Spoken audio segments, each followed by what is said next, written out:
ভাই, তুমি কি জানো, শুধু হাসলেও তুমি সদকায়ে জারিয়া করার সওয়াবটা পেয়ে যাবা। ভাবো তো, মুখে কিছু বললে না, টাকাও দান করলে না, তবুও আল্লাহ তাআলা তোমাকে সদকা করার একটি সওয়াব দান করলেন। রাসূলুল্লাহ সাল্লাল্লাহু আলাইহি ওয়াসাল্লাম বলেছেন, তুমি হাসি মুখে তোমার ভাইয়ের সঙ্গে সাক্ষাৎ করলে সেটাও একটি সদকা হয়ে যাবে।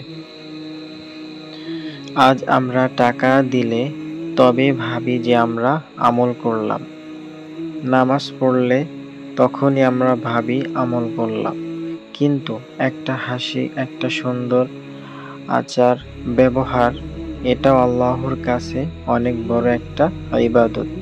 তাই ভাই, আজ থেকে হাসো মন থেকে, মানুষের প্রতি ভালো ব্যবহার করো, কারণ সেটাও সদকার সওয়াব হয়ে যাবে।